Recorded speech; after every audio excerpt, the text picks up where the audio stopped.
ফাঁকা মাঠে দাঁড়িয়ে মাঠে বলবো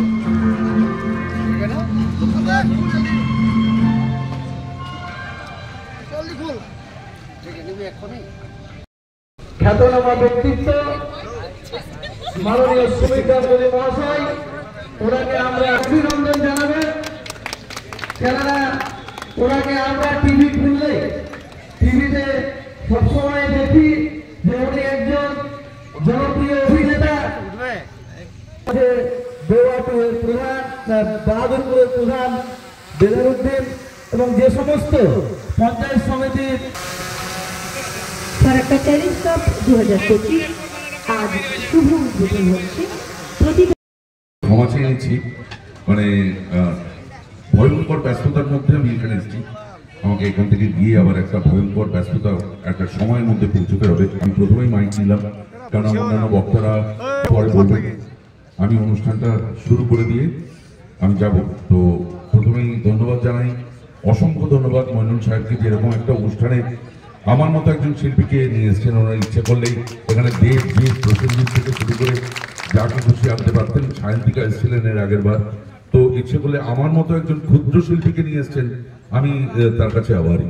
তো আমি অনেক অনেক ধন্যবাদ জানাবো মইনুল সাহেবকে, এবং অনেক অনেক ধন্যবাদ জানাবো যার ঐকান্তিক প্রচেষ্টা না থাকলে, তিনি যদি না চাইতেন, আমার বন্ধু বাস্তব মিত্র, তিনি এখানে উপস্থিত নেই, তো তিনি আমাকে এখানে আনার জন্য তিনি যথেষ্ট বলেছিলেন যে তোমাকেই নিয়ে যাব, যেতে হবে ওখানে।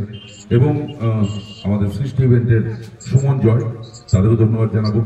তারা বাস্তববাবুর অত্যন্ত কাছের লোক, তাদের মাধ্যমে এখানে আসা।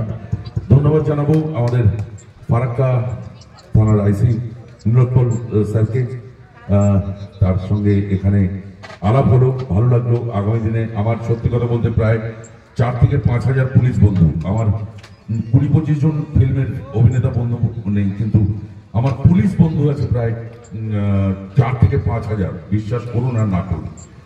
আর মঞ্চে উপবিষ্ট আমাদের হেড অফ দ্য ডিপার্টমেন্ট, স্যারের নামটা ভুলে গেলেন স্যার, আরকে পান্ডা, তাকে অনেক ধন্যবাদ জানাই। আর মঞ্চে যারা আরো উপস্থিত আছেন, যারা বয়োজ্যেষ্ঠ আছেন, তাদের প্রণাম। আপনারা সবাই জানেন বাংলা সিনেমায় বহুদিন ধরে প্রায় আপনাদের প্রিয় নায়ক যারা আছেন, চিরঞ্জিত, প্রসেনজিৎ, তাপস পাল, অভিষেক চ্যাটার্জি থেকে শুরু করে বর্তমানে দেবজিৎ, যিশু, এদের মিঠুন চক্রবর্তী, এদের হাতে আমি হেভি ক্যালারি খাই। তো আর কেন খাই সে কারণটা আপনারা খুব ভালো জানেন। আপনাদের সব প্রিয় নায়িকা যাদের দেখলে ইস যদি ঘরের বউ হিসেবে পেতাম, এরকম মানে বহু যুগ ধরে শতাব্দী দেবশ্রী থেকে শুরু করে আজকে শ্রাবন্তী থেকে শুরু করে কোয়েল, হ্যাঁ, তারপরে শুভশ্রী, এদের শাড়ির আঁচল ধরে একটু টানাটানি করি। মানে সত্যি কথা বলতে এই হিরো আমারও হওয়ার শখ ছিল, বড় স্বাদ ছিল।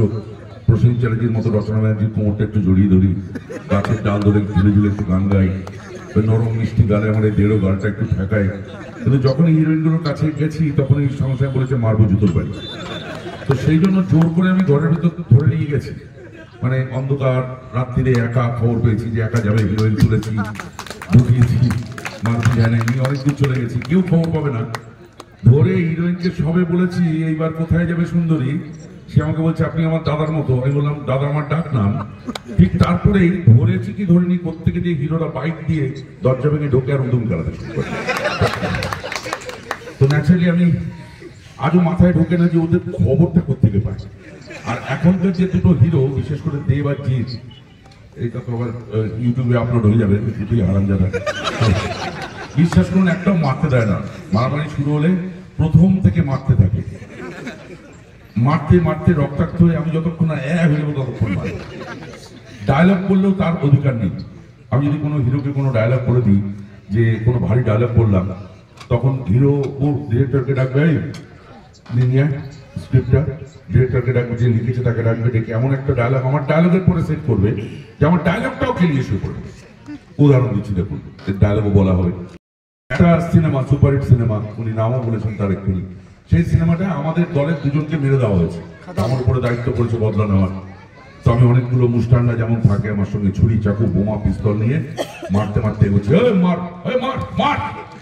হঠাৎ থেকে হিরো, বম্বের হিরো, দামি হিরো, এবং সাদা প্যান্ট সাদা রঙ করে দাঁড়িয়ে আছে। উনি এসেছিলেন বোধ হয় এখানে কোথাও। তা আমি সামনে গিয়ে দাঁড়ালাম, আমার ডায়লগ ভারী, চমকাবেন এক্ষুনি সবাই। আমি কি বলছি,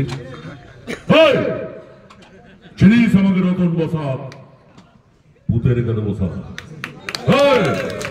ওরা আমাদের দলের 2 জনকে মেরেছে, আমরা ওদের 20 জনকে মারবো, তবে সালা বদলা হবে। তুই 7 দিনের মন্ত্রী, 7 দিন পর ফুটে যাবি। ফোর্ট এখান থেকে নইলে জ্যান্ত চালিয়ে দেবো সালা ফোর্ট। ভারী ডায়লগ বললাম, হিরো শুনলো। শুনে এমন একটা ডায়লগ বলছে, এই ডায়লগ দিয়ে ডায়লগকে মারছে। কিরকম কি বলছে দেখুন। রতন বসাক, আমাকে গুন্ডামি শেখাস না। আমার যেখানে জন্ম সেখানে তাইমার নাই কেটে হাতে পেটো ধরিয়ে দেয়, ওটা মাস্তানির আতুর ঘর। তুই যদি বাঁচতে চাস তুই সালা ফোর্ট এখান থেকে, নইলে মারবো এখানে, লাশ পড়বে শ্মশানে। নাচ গান করবো, সেটা কপালে হলো না। সারা জীবন মারি খেয়ে গেলাম, কয়েক কোটি খুশি খেয়েছি আমি। মানে বিশ্বাস করুন, আপনারা ভাবেন যে মারামারি ফলসয়া হয় না, একটু মার লাগে।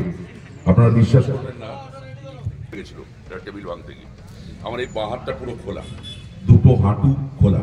আমি ওনাকে বলো মাঠে একটু হাঁটতে, আমি একটু হাঁটতে পারবো না, হাঁটু প্রচন্ড, আমার হাঁটু ঘুরে গেছে, কোমরটা ভেঙে গেছে। তো ন্যাচারালি এগুলো হয় না।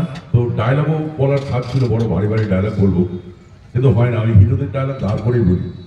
দেখুন কি সুন্দর বলে হিরো, বুকটা ভরে যায়। সুভাষ, বউ হারালে বউ পাওয়া যায়, মা হারালে মা পাওয়া যায় না, বুকটা ভরে যায় না। কি সুন্দর ডায়লগ বলে, কেঁদো না মা, কেঁদো না, ওই দেখো মা গাছের ফাঁক দিয়ে আকাশ দেখা যাচ্ছে। মা গো, ওই আকাশ ভরা কান্না যখন বৃষ্টি হয়ে ঝরে পড়ে পৃথিবীর বুকে, তখন ধরিত্রী মা সেই কান্নাকে বুকে ধরে ফসল ফলায় তার সন্তানদের জন্য। তুমি যে আমার সেই মা গো, কেঁদো না মা, কেঁদো না, কেঁদো না মা, কেঁদো না। তো এই আর কি।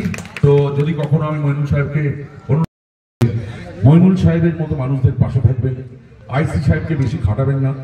হ্যাঁ, রাতে ভিতে ফোন গেল, অমুক জায়গায় অমুক হয়েছে, চেষ্টা করুন আপনারা একটু প্রভাবিত হতে, যাতে আইসি সাহেব রাতে একটু ভালো করে ঘুমোতে পারে। মানুষকে ভালোবেসে মানুষের পাশে দাঁড়ান, বিপদের পাশে দাঁড়ান, যাতে আমরা খুব সুন্দরভাবে আগামী দিনে ভারতবর্ষ চিৎকার করে পৃথিবীবাসীকে বলতে পারে, সারে জাহাঁ সে আচ্ছা হিন্দুস্তান আমারা। জয় হিন্দ, বন্দে মাতরম। প্রথম ফরাক্কায় আসছেন, কেমন লাগছে? খুব ভালো। মাঠটা পরিদর্শন করবেন। নমস্কার শেখো আগে।